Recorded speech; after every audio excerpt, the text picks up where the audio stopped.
we need to remember that politics is part of our everyday life. It is not a separate province. It is not something that only specialists understand. Ever since there was the founding of this nation, there has been the principle that everyone here counts, every individual, every adult individual has the right to vote and have an influence. And it's it's as if we've given up. Some of us have given up interest in politics as if it were a specialty, right, rather than a universality.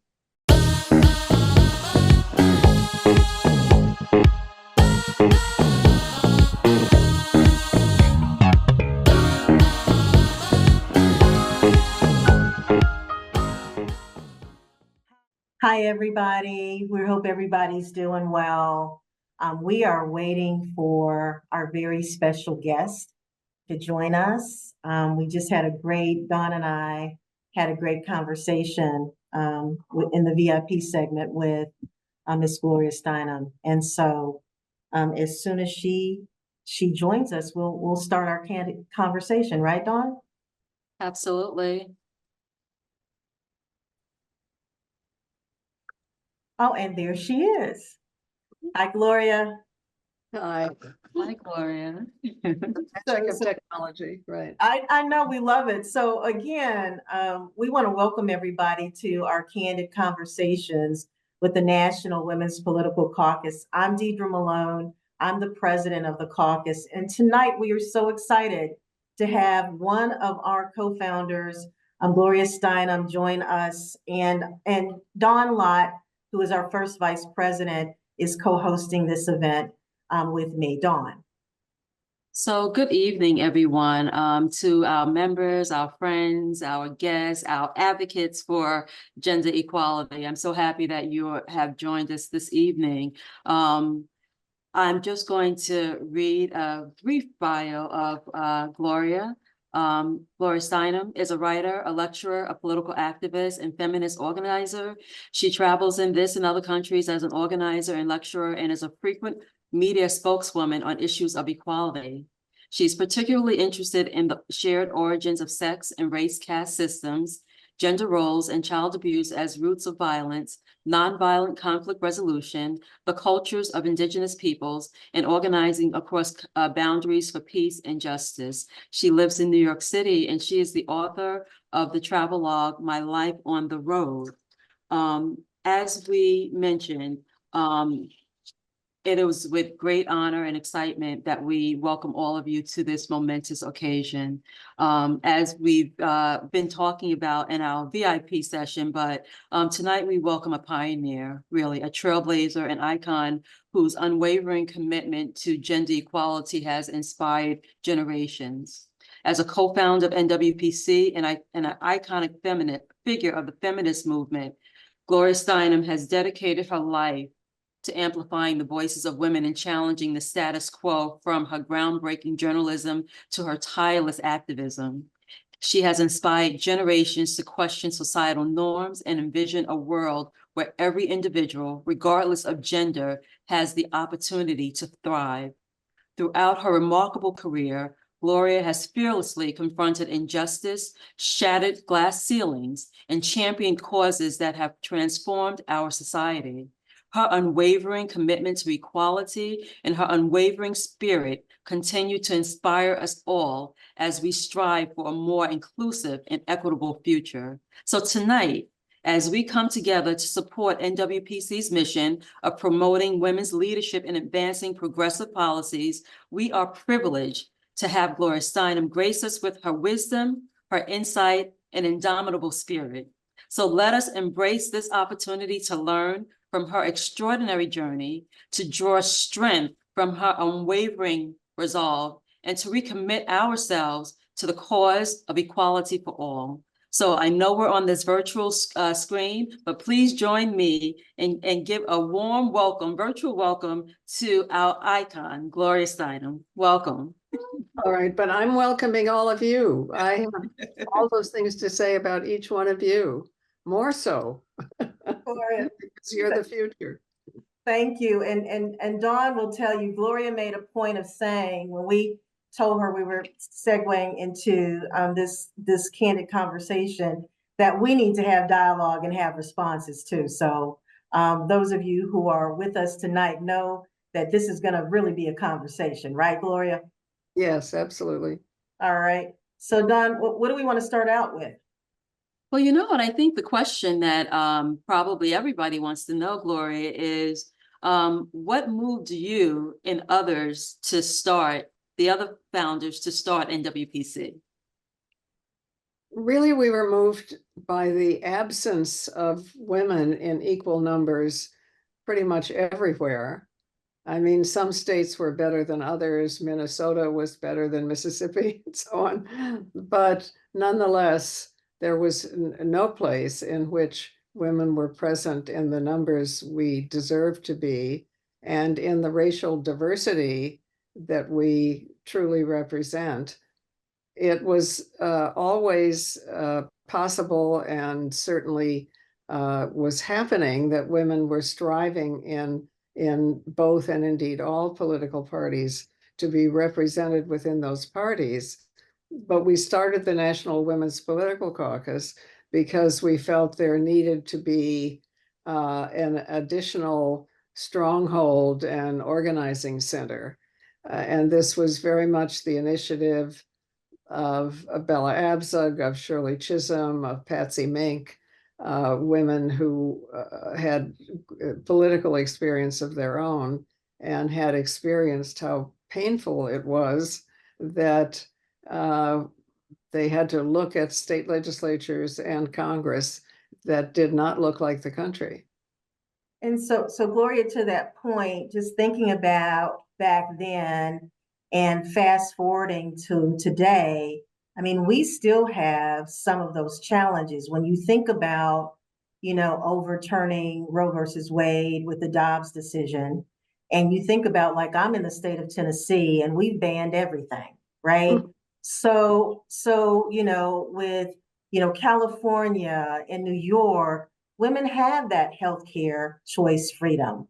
But in states like Missouri and Tennessee and some others, we're still fighting that fight. In your opinion, I mean, do you think like we've advanced much at all when it comes to the fight, when it comes to reproductive health?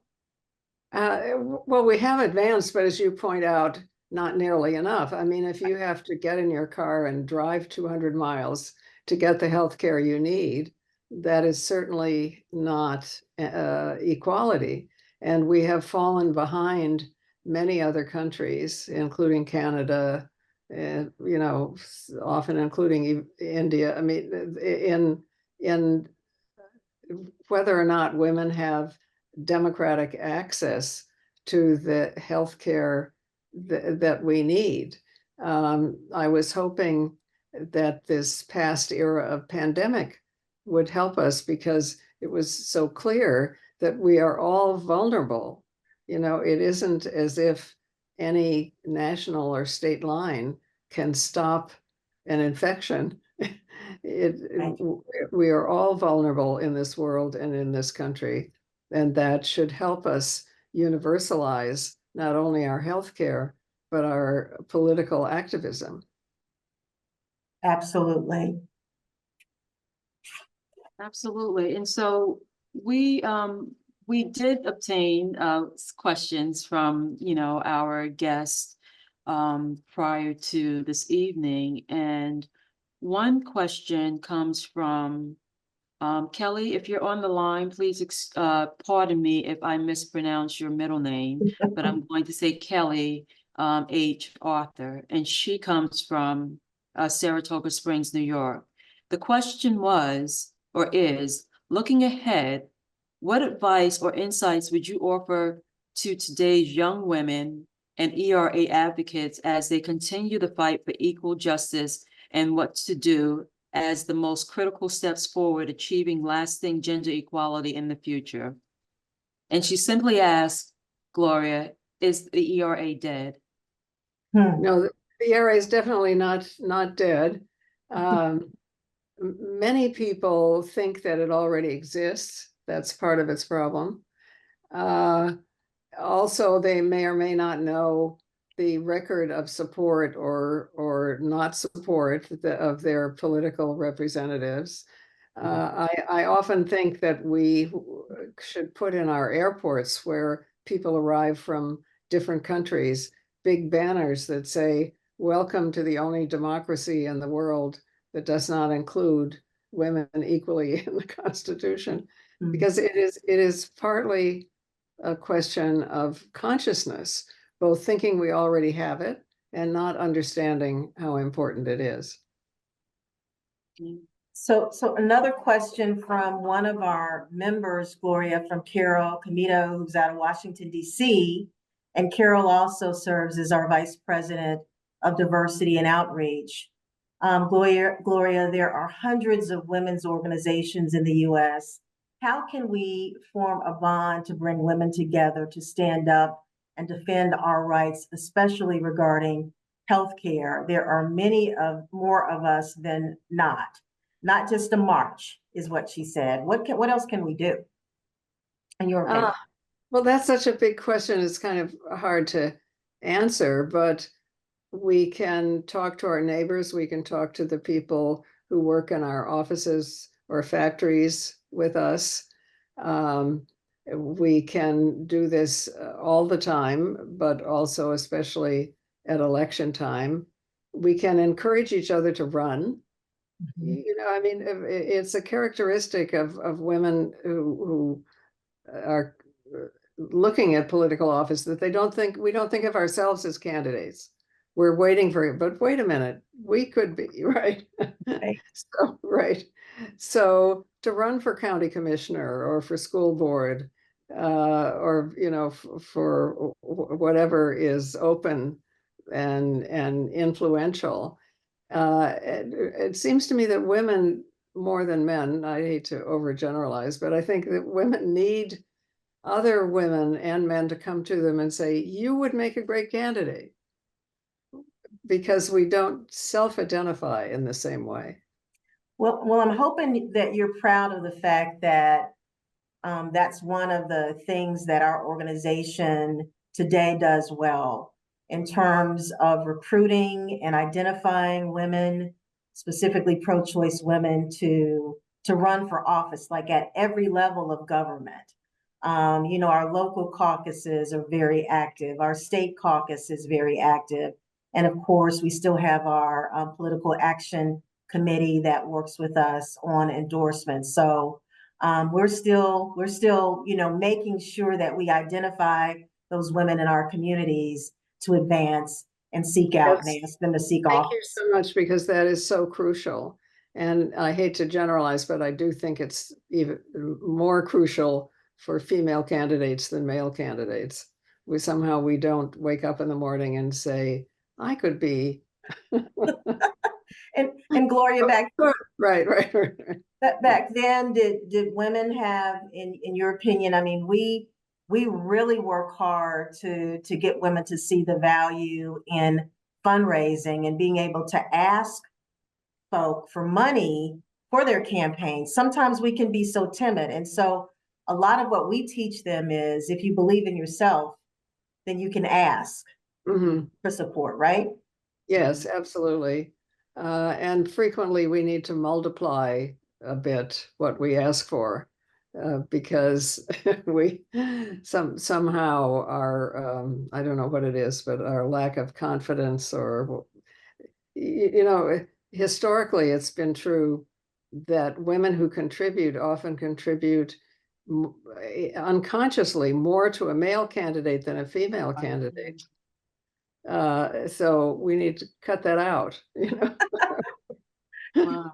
And Hey, at Dawn, least we could Yes, I agree with that. And it's interesting because one of the things that, you know, we, as we, you know, recruit, we help, train those running for office. And one of the segments that we do is specifically regarding fundraising. And one of the things that we have found, though, is that women often, they give more frequently, although they may give less, but they give more frequently. And so we always say, just continue. If you have to put it on automatic, then just do it, because we're good in that regard. I just wanted to. I see that we have our special guest. Okay, I do see. Okay, all right. So what a wonderful evening, and what a pleasant addition to this evening. So I am honored to introduce to you all Chair Anderson Clayton, who serves as the current chair of the North Carolina Democratic Party. Elected at 25 years old, Anderson Clayton is the youngest chair of a state Democratic Party. Chair Clayton grew up in Roxborough, North Carolina, and graduated from Appalachian State University. She worked on Congresswoman Kathy Manning's congressional campaign in Iowa as a field organizer for the presidential campaigns of Kamala Harris and Elizabeth Warren, and then for the Senate campaign of Amy McGrath. Prior to her election as chair of North Carolina Democratic Party, Chair Clayton served as a chair of the Person County Democratic Party, her hometown county. Chair Clayton resides currently in Roxborough, North Carolina, and I see that she's on the road. So welcome, and thank you for joining us this evening. No, thank you all so much for having me. It is an honor to be in the presence of a champion of women in every way, shape, and form. So, Gloria, thank you for everything that you have done for us. I just really appreciate it. And I am traveling. I'm sorry. I'm in California today. Speaking of what Deidre was talking about with money, I'm asking for people for a lot of it for the state of North Carolina this year. You feel me? So I am on the road right now, but I apologize about that. And it's an honor to be with y'all today. So thank you for the chance to be here. Oh, it's great to see you. I'm glad you're on the road. It makes me happy just to see you. Thank you. And thank you so much for joining us. And so at such a young age, what made you get involved in politics? Honestly, I would say I came from a really rural part of North Carolina. So Roxborough, Person County is, if you take Raleigh in the center of the state, you go about an hour north, you're going to hit me before you hit Virginia, is what I like to joke with people with. And I grew up running from rural North Carolina most of my life. I thought that it was a place that did not accept the people that I really thought it should, and was not a home to the folks that I thought it should be in a lot of ways. And so I went to school at Appalachian State, as Dawn said, and I got my first little taste of politics in the year of 2016, when in North Carolina, we had a Republican governor that was trying to disenfranchise college students across campuses by taking away student voting sites across them. And I was a part of a movement on Appalachian State's campus of young people that got involved with the local Watauga County Democratic Party. It was the only county party in the state that was out there on their college campus, registering and organizing voters and young people. And I got registered to vote as a Democrat for the first time that way, because I said, wow, the Democratic Party really cares about my vote as a young person, because it's showing up here on this campus. And that fight that year was when the Watauga County Democrats decided to sue the State Board of Elections, because for those of you that are not familiar with North Carolina's election system, boards of elections, there are 100 counties in North Carolina. There's a board of elections in every county, and who controls the board of elections is who controls the governor's office. And the board of elections in every county decides where polling locations are placed, how long they are open, what early voting really looks like for voters, right? And in 2016, when Republicans said, how do we disenfranchise college students the most? We're going to take away those voting sites across every campus. And Watauga County Democrats decided that year that they were going to sue the State Board of Elections for the first time, and they were going to try to keep that voting site on campus. And no one believed that they could win that lawsuit. And to me, the craziest thing was that it wasn't really about winning. It was about putting up a fight, right? And something, and saying, we're not going to let it go slowly, and we ain't going to just let you have this. And they got me really activated in that fight and that lawsuit. And we kept that, obviously we kept that voting site on campus that year because we won the lawsuit. And it shocked everybody across the state. And in North Carolina, when we went red, unfortunately, for Donald Trump in 2016, Watauga County went blue, which is where Appalachian State is. And it was the first time in history that had happened. And I got the political bug in me then, and it bit me so hard that I was like, dang, when a small group of people come together, they really can do something, but they've got to come together first to do it, right? So that's what got me involved. Well, No, well, thank you. I mean, just listening to you will spread the contagion. You're inspirational. Thank you. She so is, and let me just say, Clayton, that we have Anderson, we have our young college students that are members of our organization that signed up. So I mean, I'm sure that they're like so inspired just hearing you, right? Because Well, I'm inspired. Mhm. well, what I would say too, like I talk to a lot of young people that ask me how I got here at 25, and I tell them it's because, to the point that I think I heard y'all sort of referencing earlier, it's that I just did it. You know, we can't be afraid anymore to run for office and to stand up for something and to say that we believe that change is possible. And I think as young folks, we don't see that at all and we don't see ourselves right now, right, represented sometimes in a national political system. And if you do, it's someone like Congressman Maxwell Frost, right? And I think that the ideas that we have to create is that, you know, young people can win elections, we can raise money, we can do the things that people did not think that we could, but we have to have the empowerment and the support to be able to do it. So to all the young people on here, what I would say, and my advice to you, is go find your coalition, go find like the other young people around you that are there to support you and that feel the same way that you do about politics, about issues, and grab them and create that space for yourself, create that community for yourself, because there can be plenty of stars in the sky. And I think a lot of times as young people, we are often taught in politics that we've got to be each other's adversary. And I think that we are each other's best asset instead of that. So I hope you all will utilize that. Perfect. Thank you so much, Anderson. Dawn, we have another question in the chat. Yes, thank you so much, Anderson, for joining us. Okay, so question in the chat.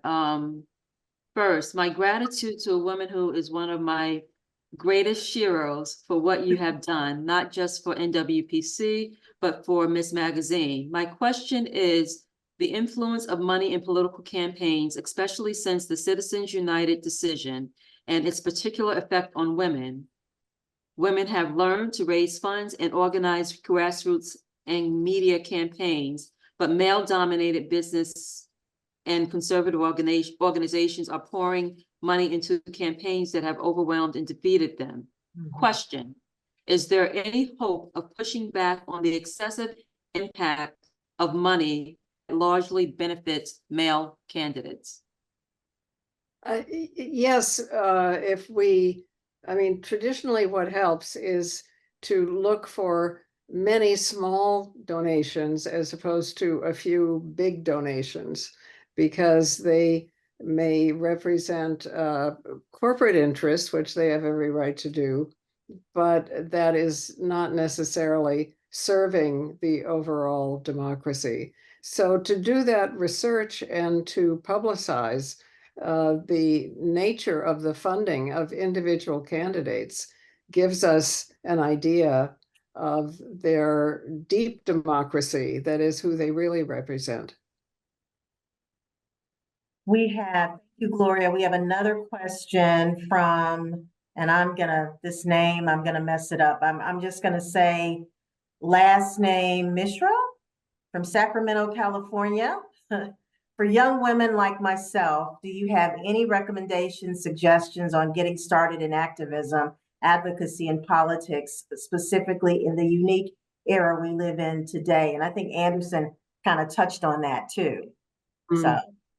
Well, in my case, it was walking into the storefront volunteer center that was the headquarters of a local candidate. And that is still true, but now it's also, we're adding technology and the ability to find candidates online, as we are now doing. But the most important thing is to do it, you know, to go in the storefront, go in the office, volunteer online, say what you care about, pick the issue that's most important to you, ask how you can be involved in that issue, and to make sure your candidate supports that issue. And if you feel isolated, do it with a neighbor, a friend, a classmate, you know, and anybody, somebody else on the assembly line. I mean, whoever whoever it is. You are the engine, and you will activate people around you. That's a great response. Dawn, you wanna?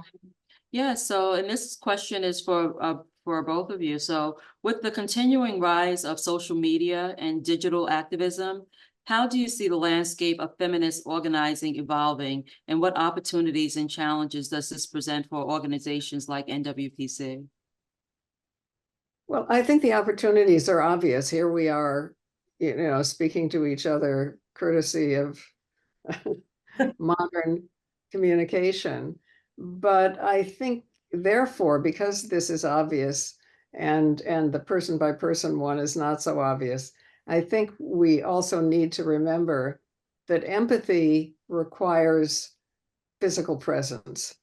I mean, we actually don't manufacture the oxytocin that allows us to empathize with each other, not just to count each other as a name or a number, but to care about each other, to care about what we're feeling, what we're doing. That is physical, and we need to, I think that's in danger of being diminished by the fact that we live in such an electronic age. And we need to remember there are lots of people who don't have or can't afford to have a computer or a screen like the one we're looking at now. But we all have neighbors, we all have grocery stores, we all have, we have a physical presence that we can use in addition to technology. So quick question, Anderson, in terms of this whole social media beast that we have today, what advice would you give to any candidate that's interested in, running for office? How essential is social media today to any campaign? Well, when you said, what would you say to people about it? I'd say, get on it. And if you're a candidate, like it's a way to communicate, especially with young voters right now. And I think that the thing that people make the mistake of is that you feel like you have to be perfect at it when you do it. Like your video has got to be perfect, your whatever has got to be the best thing it can be. And I'm like, no, you just have to be on there. And if it's something where you're like, well, I don't really like TikTok, I'm not really that person. I'm like, okay, well, what social media platform are you good at? And start building that one first, right? And so whether that be, I am still on X frequently, and it's because I find a lot of the folks that like I've cultivated my own sort of network on that site, and I'm really like I can't leave it right now, to be honest with y'all. I know that's sort of a thing, but I'm like TikTok and also Threads, and looking at even Substack, right? Like creating a Substack right now and just putting your ideas out there is really helpful for folks. But Jeff Jackson, who's my current congressman that represents Mecklenburg County for us right now, he's the most followed politician on TikTok. And one of the things that he says to folks about why he got on that site and why he started doing videos to begin with is that Democrats cannot compete, and usually most candidates cannot compete with the attack ads that come out towards the October, the late money that comes in and really funds the visceral sort of attack ads that we see coming from Republicans so late in the game. And one of the things that Jeff Jackson said to me one time that I remember so clearly is he was like, if you define yourself for the voters before your opponent does, they're not going to believe them when they come with those attack ads at the end of the year. And it's something where if your voters know you and know you as a person, they're not going to believe what somebody else is telling them about you. And I think that's a really salient piece of what social media can do for you, even if you don't necessarily see that right off the bat immediately when you get on there. And so if there's anyone on the call too that has questions about that or doesn't know how to get started, like I'm happy to be a resource there, especially for young folks. I think that my network is your network, and I want you to use me. And Annie Wu, who's someone that I follow, she did John Fetterman's TikTok and was really part of his whole apparatus for digital organizing. She is phenomenal, but she's also someone that would love to talk with any young person trying to get into the creator space, or that's just interested in how to like really beef up their campaigns with good digital organizing. Thank you, Anderson. Dawn? Yeah, thank you. Thank you for that. So the next question is, so Gloria, throughout your career, I know you face criticism and pushback, you know, as it relates to your activism. How do you personally, or how do you handle personal criticism? And what advice would you give to young women navigating similar challenges in their advocacy work? Well, the most important single thing probably is just not to be alone. You know, to be part of a group of colleagues, neighbors, you know, political allies, because when you feel singled out and targeted, it's very, very difficult, and probably exaggerated by us as the target. So we need to ask other people, how does this look to you? What should I do? How serious do you think this is? I mean, we are communal animals. We are not meant to be alone. And that's especially important in political process. Thank you so much. And I saw Chair Clayton. I think that she was concurring with that. Is there anything you want to add? No, I'll be honest with you, when you asked that question, I was like, I'd be interested to know the answer, because I think that this job is hard to be a young person in politics right now and not really have. But when you said you were like community, I was like, yeah, because I feel so alone in this job all the time, right? Like because you're up against a lot of things on your own. And so I think that's the most powerful thing that I've learned, that I'm trying to like seek out and create right now, is like, where are the people that feel the way that I do about this work and how we want to shape this going forward. But I don't know. I was really interested. I was like, oh gosh, this is something I need to know the answer to. So thank you, Gloria, for that. I appreciate it. I am one of the people, and I am part of your community. And tell me what I can do to help. Well, your book about self-love and empowerment kind of did that for me already in a lot of ways too. I read a chapter of that whenever I feel like I don't know what the hell I'm doing in this job sometimes, of just like, because I think to Deirdre's point, a lot of this is just believing in yourself. And I think that sometimes it's really easy to doubt yourself. It's really easy to feel like you're not you don't know everything, right? And that's something you've got to admit every time too. But I just think it's really helpful to have that. So I appreciate that. And Anderson, don't you think like mentorship is important? I mentor a whole lot of young ladies who have an interest in politics. I mean, having a mentor, because like I had a mentor when I was interested in politics. And so that mentorship is so important, don't you think?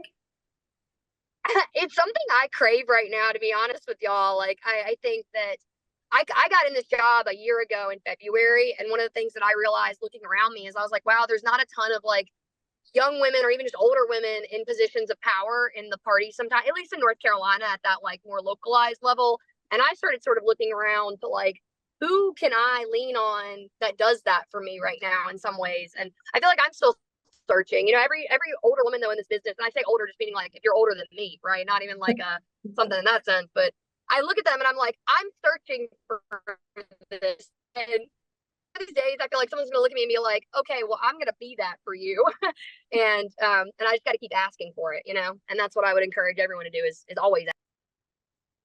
Hey, Dawn, it looks like we have a comment in the chat too, from Becky Patel. Becky, my state and local NWPC chapters have great resources for me to feel connected to and inspired by local women leading and supporting women leading.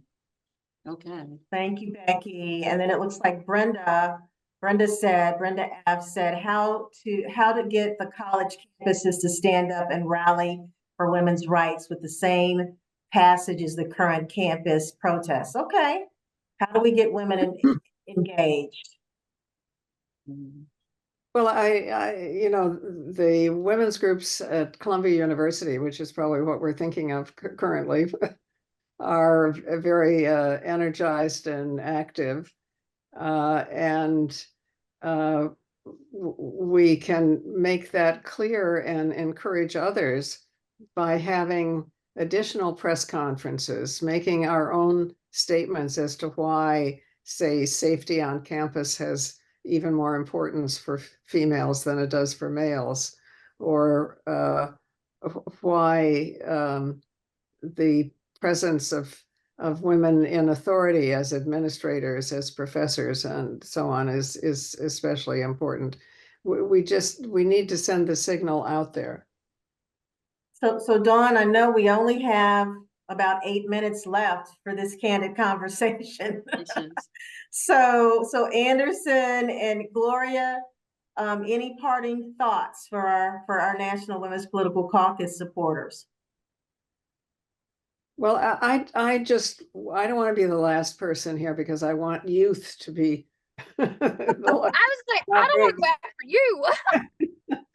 But I just want to say how proud I am. And I wish that the selves that we were in 1972, Bella Abzug, Patsy Mink, everybody who was present at the founding of the National Women's Political Caucus could see us now, and especially the youngest of us. And just take that enthusiasm and gratitude and project it in the future. And you'll see not only how happy you are now, but how happy you will be. Excellent advice. Gloria Anderson. I want to also apologize. I saw a comment in the chat box about the nonpartisan aspect of this. So I apologize. I wear my party on me too much in some ways, but what I would say is that regardless of what political affiliation that you have in this, it is, I think it bodes well to define yourself for any world that you're in and sort of utilizing the, and just take it in a different context maybe, but I just want to say, so I'm sorry about that. And my advice would I speak directly to young people when I say this, of like, do not wait your turn. People will still tell you that, and it is your time. Actually, it is your turn in every way, shape, and form. And if you believe passionately and powerfully about something, you should feel every right to go out there and fight for it, argue for it, to believe in it so strongly. I think this generation is one of the most powerful generations that we are going to have in our society, and it's because of everything that they've been through so far. So I'm really hopeful and really excited, and I hope that all of you will utilize me if you can, or if you would like to, or if you find that like I can be helpful in any way. Everyone's done that for me too. I got here through opportunities and through people helping me seek those out. So I want to be helpful to other young folks. Thanks, and Anderson, we're going to call you because we need to start a National Women's Political Caucus in North Carolina. So we're going to be hitting you up, okay? Dawn, any final thoughts? Well, what I would say before we leave is that NWPC, like we talked a lot about community, and I have to say we're a national organization. We have many, many chapters, but I hope that if those who are listening, if you're not a member, that you know what, I think you are a member, because the way that we set this up, you become a member. So my request and my ask of you is to utilize the membership, utilize our membership. Okay, we are looking at a living legend here, but for her and the other co-founders, we would not exist. However, we have to continue this fight, and we cannot do it alone, right? And so the takeaway tonight is that we will partner, we will build communities, and we will move forward. So as they say, fight the good fight, we must fight the good fight. And I hope you, just as I have been inspired, I feel like we're standing on the shoulders. And I just know I'm going to call her Miss Gloria now, because I feel like she probably wouldn't want any of the limelight, but we are standing on her shoulders and those who have come before. So we owe ourselves, we owe them to make this place, right, whatever state you're in, right, it's not all for naught. So with that, Gloria, thank you so very much for joining us this evening. Chair Clayton, thank you so very much. And again, we are with the both of you, and I'm going to turn it over to our president, and she can close us out. And thank you all for joining us this evening. So ladies, thank you so much for your time this evening. And Dawn, I think, said it best. Anderson, I mean, you're our future, and I am so proud of you, and I know that our members are, and the young folk, our ambassadors, they're just so inspired, like we are. And Gloria, I mean, you know, I just want to thank you for you and your 300 friends that Yes. started the National Women's Political Caucus. And I hope that you see that we're still out here fighting the good fight, and that, you know, that you're in some small way a little proud of us, because we're so proud of you, and we continue to follow you and lift you up, and know this, that we're going to keep fighting. I mean, for women's equality, we're going to keep fighting. We're not going to stop. And my members, I don't know if you've seen the chat, but my members have continuously said how inspired that they are because of you and because of this candid conversation that you've allowed us to have with you tonight. So thank you so much for your time. No, it's nothing could be more important. And I looked online and I discovered that there is actually a woman who's 130 years old. So I'm planning to live a long time. But nonetheless, as the oldest woman here, I want to thank you for being the enthusiasm, the lifeblood, the excitement, the companionship that keeps me going. Thank you. Thank you. And ladies, thank you so much for joining us tonight. Thank you for becoming members and being members. And we'll see you soon. We'll be in DC for our annual meeting that's coming up in June.